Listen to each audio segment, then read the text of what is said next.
नमस्कार, आप देख रहे हैं इंडिया 360। मैं हूं पद्मजा जोशी। अब जैसे ये हर हफ्ते की ही कहानी हो गई है, बस चंद घंटे की बारिश और दिल्ली फिर से बेहाल हो गई। बारिश के बाद जो तस्वीरें सामने आई वो डराने वाली थी, शर्मिंदा करने वाली थी, क्योंकि ये देश की राजधानी की हालत है। और बारिश भी बस 3 घंटे बाद रुक गई, लेकिन इतनी देर में ही आम से खास हर कोई जलभराव और जाम से करा उठा।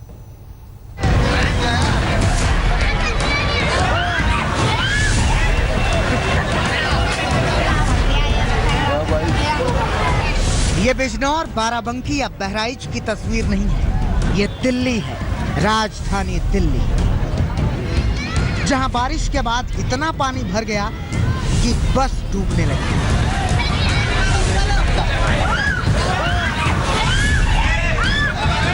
लोगों को किसी तरह बचाने की कोशिशें शुरू हुई।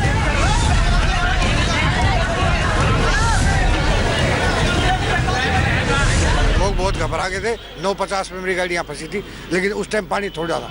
50 आदमी करीब गाड़ी में थे, जिसमें से 30 आदमी लोगों की सहायता से बाहर निकाल दिए। 20 नहीं निकले तो फिर फायर ब्रिगेड को 100 नंबर पे फ़ोन किया, तो फायर ब्रिगेड वालों ने आके वो सीढ़ी लगा के। ये घाघरा, गंगा, यमुना या सरयू की बाढ़ का पानी नहीं है, ये बिगड़ी व्यवस्था का परिणाम है। चंद घंटे की बारिश से यहाँ टीटीसी की 5 बसें डूबने लगी। करीब 200 मुसाफिरों को किसी तरह सीढ़ियों के सहारे बचाया गया। देखिए और शर्म से पानी पानी हो जाइए। सामने आप देखें तो आपको अभी भी डीटीसी की 2 बसें इस जल में, इस जलभराव में फंसी हुई नजर आएंगी। और यही हाल इसके ठीक दूसरी तरफ है। जखीरा की तस्वीरें देख लिया आपने, अब एम्स के इर्द गिर्द क्या हाल है वो भी देखिए। यहाँ सड़कों पर दरिया बह रहा है, मरीज बेहाल तो सरकार के दरवाजे तक जाम कर दिए चंद घंटों की बारिश में भरे पानी ने। दिल्ली के चाणक्यपुर इलाके में भी दिन में हुई भारी बारिश से जल भराव हुआ। ब्रिटिश और ऑस्ट्रेलियन एम्बेसी के बाहर पानी भर गया। बारिश तो बारिश है, उसके लिए सत्ता या विपक्ष में कोई भेदभाव नहीं। देखिए, कांग्रेस उपाध्यक्ष राहुल गांधी के घर के बाहर भी पानी पानी हो गया। वीवीआईपीज़ के इलाकों वाली दिल्ली में एक बारिश ने जाम का ऐसा खौफनाक मंजर दिखा दिया कि हर कोई हाय हाय करने लगा। अब गुड़गांव से राजधानी दिल्ली के एंट्री पॉइंट धौला कुआं का हाल देखिए। कितनी देर से आप फंसे हैं इधर? 3 घंटे से फंसे हुए जी जाम। हरियाणा की ओर से आई मुसीबत की बयार का एक मंजर फरीदाबाद की ओर जाने वाले दिल्ली के प्रहलादपुर का भी देखिए। दिल्ली के दोनों छोर के बीच में वीवीआईपी पंथमार के हालात भी पतवार खेने जैसे हो गए हैं। ये वीआईपी और खुले इलाकों का हाल है, तो भला घनी बस्तियों का क्या हुआ होगा बारिश के बाद, वो भी देखिए। जामिया नगर इलाके की तस्वीरें हैं ये। इन तस्वीरों को देखकर तय कीजिए कि राजधानी में इस जलभराव के लिए जिम्मेदार कौन है। दिल्ली से संजय शर्मा, पंकज जैन, अहमद अजीज और मौसमी के साथ आज तक ब्यूरो। आज लोगों को बस से निकालने के लिए फायर ब्रिगेड को बुलाना पड़ा। कल को कहीं ऐसा ना हो कि एनडीआरएफ को भी बुलाना पड़ जाए। मूसलाधार बारिश के बाद दिल्ली पूरी दुनिया में एक मजाक बनकर रह गई है। अमेरिका मजाक उड़ा रहा है। दिल्ली में जगह जगह जलभराव है, मगर ना केंद्र सरकार, ना दिल्ली सरकार और ना ही उपराज्यपाल कोई जिम्मेदारी लेने को तैयार नहीं है। अलबत्ता अब एक दूसरे पर आरोप और प्रत्यारोप की राजनीति फिर से शुरू हो गई है। यकीन नहीं होता कि ये दिल्ली ही है, वो दिल्ली जहां नीतियां बनती हैं, नीति नियंता रहते हैं। उसी दिल्ली में बादल बरसे तो हाहाकार मच गया। सवाल उठने लगे कि दिल्ली की इस हालत का जिम्मेदार कौन है, और सवाल उठने लगे तो आरोप प्रत्यारोप का दौर शुरू हो गया। सबसे पहले आम आदमी पार्टी के प्रवक्ता दिलीप पांडे ने दिल्ली में जल भराव के लिए उपराज्यपाल नजीब जंग को कसूरवार ठहरा दिया। तो स्वास्थ्य मंत्री सत्येंद्र जैन ने क्या कहा वो सुनिए। सत्येंद्र जैन जो कह रहे हैं वो अपनी जगह है, मगर ज्वाइंट सीपी गरिमा भटनागर दिल्ली सरकार की पोल खोल रही हैं। हम लोग की जो ये प्री मॉनसून मीटिंग्स होती हैं उसमें लगातार हम लोग की मीटिंग्स रही हैं सिविक एजेंसीज के साथ, और हम लोगों ने मई के आसपास तकरीबन 160-62 जगहों की लिस्ट दी थी।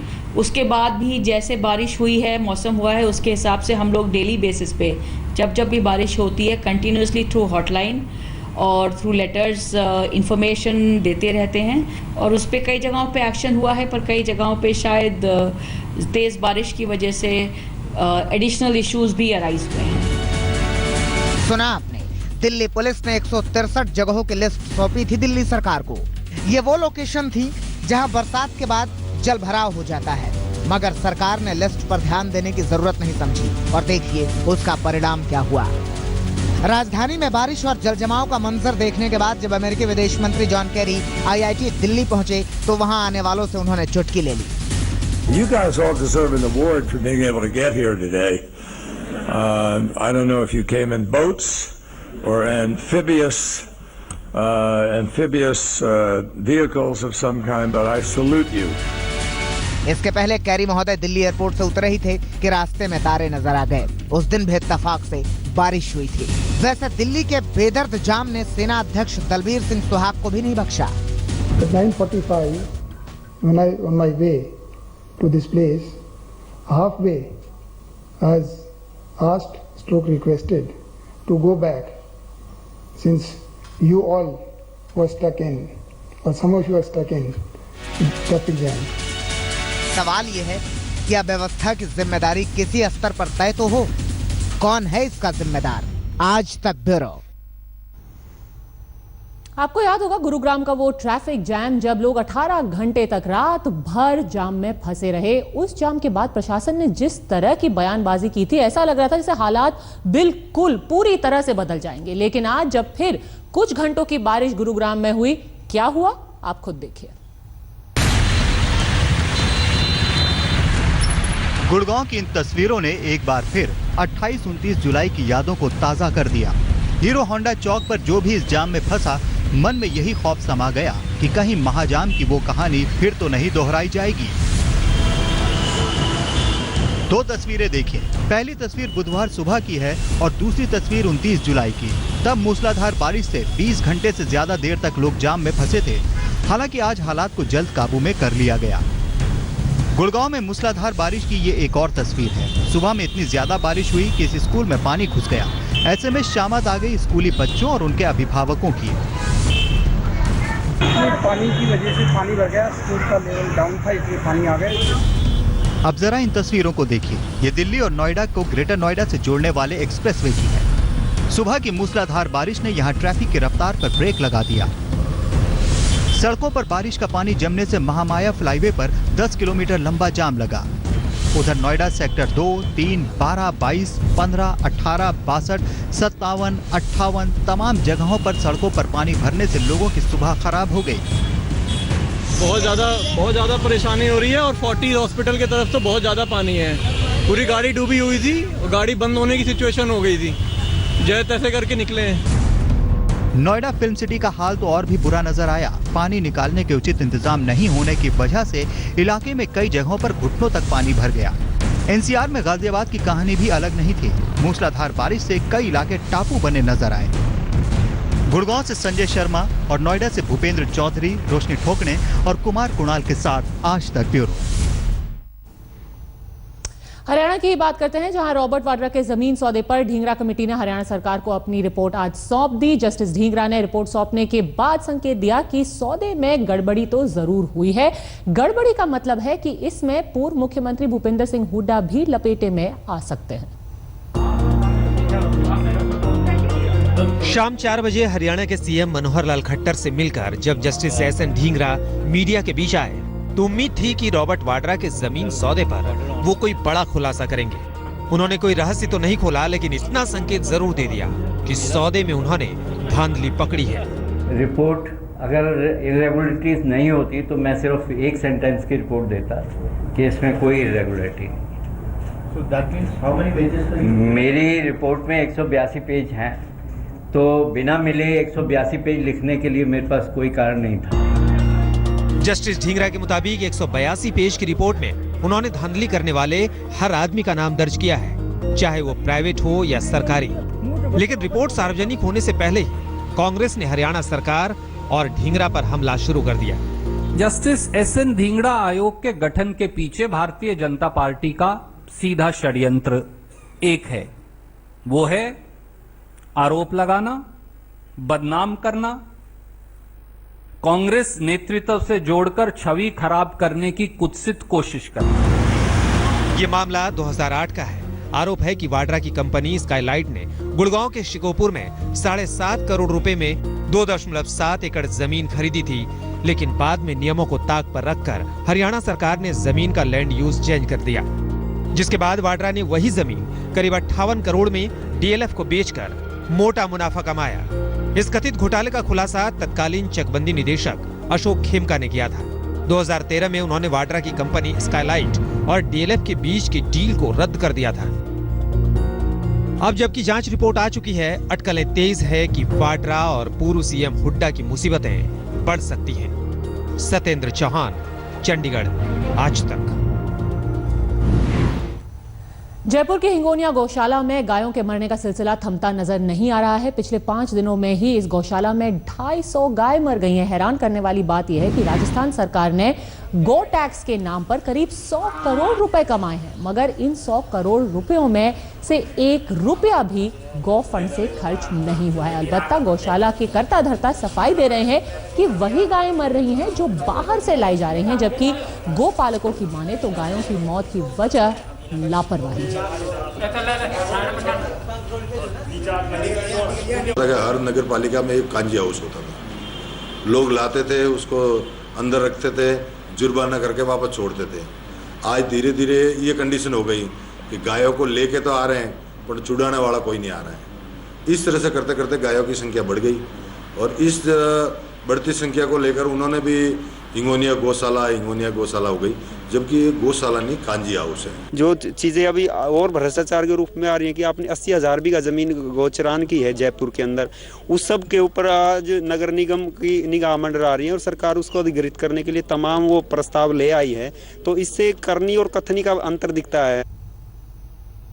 लगभग 2 महीने बाद कश्मीर में कर्फ्यू पूरी तरह से हटा लिया गया है। हालांकि घाटी में ज्यादातर इलाकों में से कर्फ्यू 2 दिन पहले ही हटाया जा चुका था, लेकिन कुछ जगहों पर हिंसक घटनाएं होने की वजह से कर्फ्यू जारी था। हिजबुल मुजाहिदीन के आतंकी बुरहान वानी के एनकाउंटर के बाद से घाटी में हालात बहुत बिगड़ गए थे और उसके बाद से यहां लगातार 50 दिन से ज्यादा कर्फ्यू लगा था। बेशक अब कर्फ्यू तो हटा है, लेकिन धारा 144 अभी लागू है। इस बीच घाटी के कई इलाकों में सुरक्षा बलों और प्रदर्शनकारियों के बीच फिर से हिंसक झड़पों की खबरें आ रही हैं। खबर है कि बारामूला के लडूरा इलाके में सुरक्षा बलों के साथ प्रदर्शनकारियों की झड़प में 1 प्रदर्शनकारी की मौत हो गई, जबकि 5 घायल हुए।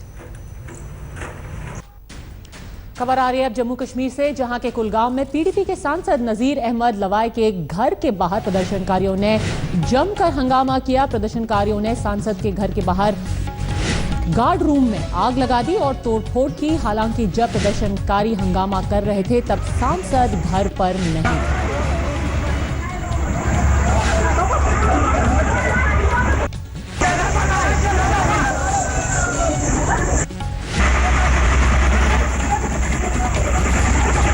खबर ये भी आ रही है कि ना सिर्फ गार्ड रूम में आग लगाई, गार्ड के साथ झड़प की, पर प्रदर्शनकारियों ने उससे उसके गन छीनने की भी कोशिश की। इसके तुरंत बाद जो पूर्व मुख्यमंत्री हैं उमर अब्दुल्ला, उन्होंने ट्वीट करके कहा है कि ऊपर से ऐसा लग रहा है कि घाटी में शांति लौट आई है, पर हालात अभी भी बहुत ही नाजुक बने हुए हैं। आपको याद होगा कि अब से कुछ ही दिनों में एक ऑल पार्टी डेलीगेशन कश्मीर जाने वाला है। वहां पर सब लोगों से मुलाकात करने का उनका प्लान है। उसके पहले ही कर्फ्यू को हटाया गया था। कुछ ही घंटों पहले ज्यादातर जो जिले हैं उन पर से कर्फ्यू हटा दिया गया था। हालात वापस सामान्य हो रहे हैं, ऐसा जो स्टेट गवर्नमेंट है उसका कहना था। पर आज फिर से एक बार हिंसक झड़प हुई है, जिसमें एक प्रदर्शनकारी की मौत हो गई और अब जो पीडीपी के सांसद है उनके घर पर प्रदर्शनकारियों ने हमला किया, आग लगा दी और गार्ड से उसकी गन छीनने की भी कोशिश की।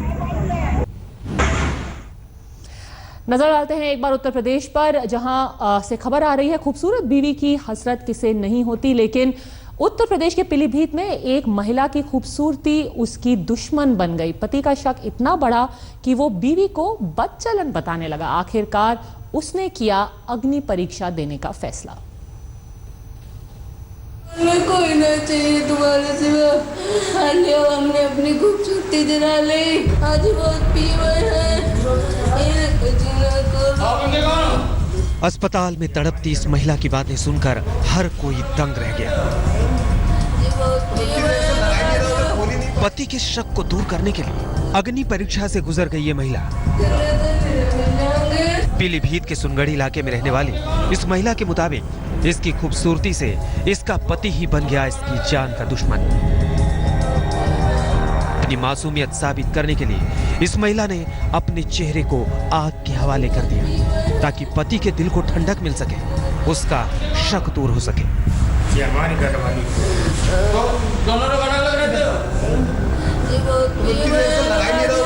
शक करते थे तुम पे क्या? हाँ जी, अभी इनके पापा भी क्या शक करते थे? दिन के रात पाप लगाते रहते हैं। ये सबसे पाप लगाते रहते तुम्हारे? क्या पाप लगाते, क्या कहते हैं, क्या कर क्या? दीदी बहुत खूबसूरत है। बुरी तरह झुलसी बीवी को अस्पताल लाने और उसकी तीमारदारी में वही जालिम पति जुटा है जिसके शक ने इसके शादीशुदा जिंदगी और खूबसूरत पत्नी के चेहरे को झुलसा दिया है। अरे मेरे छोटे छोटे बच्चा क्या करेंगे? कितने बड़े बच्चे हैं? क्या हैं? मेरे 3 बच्चे हैं। अग्नि परीक्षा देने वाली ये महिला अपने पति और परिवार को बेइंतहा मोहब्बत करती है, इसलिए खुद को आग लगाकर अपनी जिंदगी दांव पर लगाने के बावजूद ये अपने पति पर कोई आंच नहीं आने देना चाहती। संबंध में कोई तहरीर या अधिकृत रूप में सूचना नहीं आई है। अगर ये संबंध में शिकायत की जाती महिला द्वारा तो उसमें अभियोग पंजीकृत कर कार्रवाई की जाएगी। बीवी पर शक का ऐसा खौफनाक अंजाम देखने के बाद क्या अब ये शक्की और जालिम पति सबक लेगा? ये अहम सवाल है। और सवाल ये भी है कि क्या महिला के बयान के आधार पर पुलिस पति पर खुद कोई कार्रवाई करेगी? सौरभ पांडे, पीलीभीत, आज तक। रात के पाटन में एक चलती कार दंपत्ति के लिए चिता बन गई। कार 20 मिनट तक धू धू कर जलती रही, लेकिन वहां मौजूद लोग उसे बुझाने में नाकाम रहे। आग जब बुझी तो कार में सवार पति पत्नी की मौत हो चुकी थी। बीच सड़क पर धू धू करती चलती कार और वहीं पास में खड़े कुछ बेबस लोग। ये खौफनाक वीडियो गुजरात के पाटन का है। तस्वीरें देखिए, जलती हुई कार के पास लोग खड़े हैं। उनकी हिम्मत नहीं हो रही पास जाने की, क्योंकि लोगों के पास आग बुझाने का कोई साधन नहीं था। लिहाजा बेबसी में मूक दर्शक बने रहने के सिवा कोई चारा नहीं था। धू धू कर जलती इस कार में एक दंपत्ति फंसा हुआ था। बहरहाल 20 मिनट बाद आग की लपटें शांत हुई, तब तक काफी देर हो चुकी थी। कार सवार दंपत्ति का शव ही बाहर निकाला जा सका। बताया जाता है कि दंपत्ति राधनपुर से कच्छ जा रहा था, लेकिन पाटन के वाराही हाईवे पर कार में आग लग गई। चालक ने कार रोककर निकलने की भरसक कोशिश की, लेकिन सेंट्रल लॉक नहीं खुला, जिससे चालक और सवार दोनों कार में ही फंसे रह गए। अहमदाबाद से गोपी घांगर के साथ आज तक ब्यूरो। आज के लिए इंडिया 360 में बस इतना ही। वक्त हो गया है एक ब्रेक का। ब्रेक के बाद देखिए क्यों बिलख रहा है पाकिस्तान।